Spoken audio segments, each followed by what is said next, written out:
Hi అండి. నేను మీ జ్యోతి. Welcome to me ఇంటి వంటతో జ్యోతి. ఈరోజు మనము ఎంతో రుచికరమైన టమాటా రైస్‌ని కేవలం 10 నిమిషాల్లో ఎలా తయారు చేసుకోవాలో మనం ఇప్పుడు చూద్దామండి. ఉదయాన్నే హడావిడి ఏమీ లేకుండా కేవలం 10 నిమిషాల్లో ఈ లంచ్ బాక్స్ రెసిపీ అనేది రెడీ అయిపోతుందండి. పిల్లలు కూడా చాలా ఇష్టంగా తింటారు.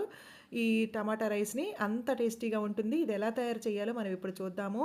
స్టవ్ వెలిగించుకొని ఒక కడాయి పెట్టుకోండి. కడాయి హీట్ ఎక్కిన తర్వాత 5 టేబుల్ స్పూన్ల ఆయిల్ వేసుకోండి. ఆయిల్ హీట్ ఎక్కిన తర్వాత 2 బిర్యానీ ఆకు, 4 లవంగాలు, చిన్న దాల్చిన చెక్క చిన్న చిన్న ముక్కలు 2, దాంతోపాటు 2 ఎండుమిర్చి కూడా తుంపుకుని వేసుకోండి.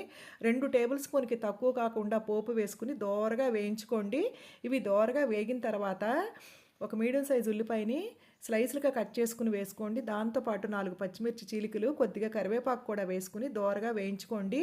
పోపు అనేది ఎక్కడ మాడనివ్వకండి. మంటని మీడియం ఫ్లేమ్లోనే ఉంచి చక్కగా 1 నిమిషం సేపు చక్కగా వేయించుకోండి. ఇది కొద్దిగా వేగిన తర్వాత 1 టీ స్పూను అల్లం వెల్లుల్లి పేస్ట్ ఫ్రెష్గా నూరుకుంది వేసుకోండి. ఇప్పుడు మొత్తం అంతా చక్కగా కలుపుకొని ఈ అల్లం వెల్లుల్లి పేస్ట్లోంచి పచ్చి వాసన పోయే వరకు కూడా వేయించుకోవాలండి. ఇప్పుడు ఇది ఇలా వేగుతూ ఉండగా నేను 4 మీడియం సైజు టమాటాలు తీసుకున్నానండి. ఇలా తీసుకున్న టమాటాలని మిక్సీలో వేసి గ్రైండ్ చేసి ప్యూరీ లాగా చేశాను. చూడండి, 4 మీడియం సైజు టమాటాల ప్యూరీ, దాంతోపాటు సన్నగా తరిగిన కొత్తిమీరను కూడా కొద్దిగా వేసుకున్నానండి. ఇప్పుడు ఈ కొత్తిమీర, ఈ టమాటా ప్యూరీ కూడా పచ్చివాసన పోయే వరకు కుక్ చేసుకోవాలండి. మూత పెట్టేసేయండి. మూత పెట్టేసి ఒక 3 నిమిషాలు కుక్ చేసుకోండి.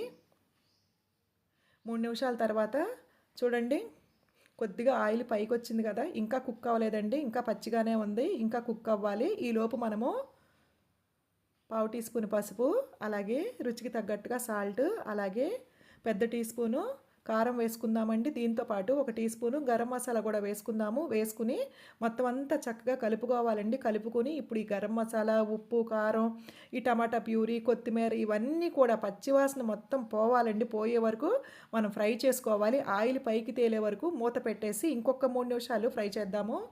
చూడండి, ఆయిల్ పైకి వచ్చింది కదా, బాగా ఫ్రై అయిపోయిందండి. ఏమాత్రం పచ్చి అనేది ఉండకూడదండి. అప్పుడే మనకి ఈ టమాటా రైస్ అనేది టేస్ట్గా ఉంటుంది. చూడండి, బాగా ఫ్రై అయిపోయింది కదా. ఇప్పుడు దీంట్లోకి నేను 200 గ్రాములు రైస్ తీసుకుని ఉడికించి ఇలా అన్నం వండానండి. వండిన తర్వాత ఈ రైస్ని ఇందులో వేశాను. ఈ అన్నాన్ని చూడండి, ఈ అన్నం ఇందులో వేసుకున్న తర్వాత మొత్తం అంతా చక్కగా కలుపుకోండి.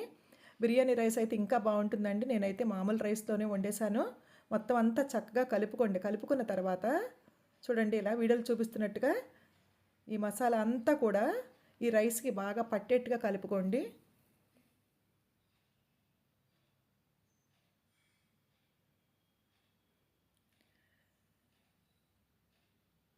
కలుపుకున్న తర్వాత సన్నగా తరిగిన కొత్తిమీరను కూడా వేసుకుని మీడియం ఫ్లేమ్లో కాదండి, లో ఫ్లేమ్లో పెట్టుకుని 2 నిమిషాలు మగ్గించుకోండి.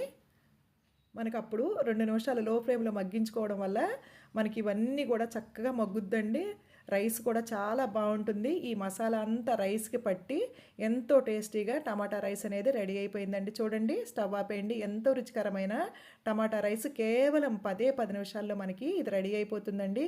పిల్లలైతే దీన్ని చాలా ఇష్టంగా తినేస్తారండి. అంత బాగుంటుంది. ఈ వీడియో వీక్షించినందుకు ధన్యవాదాలు.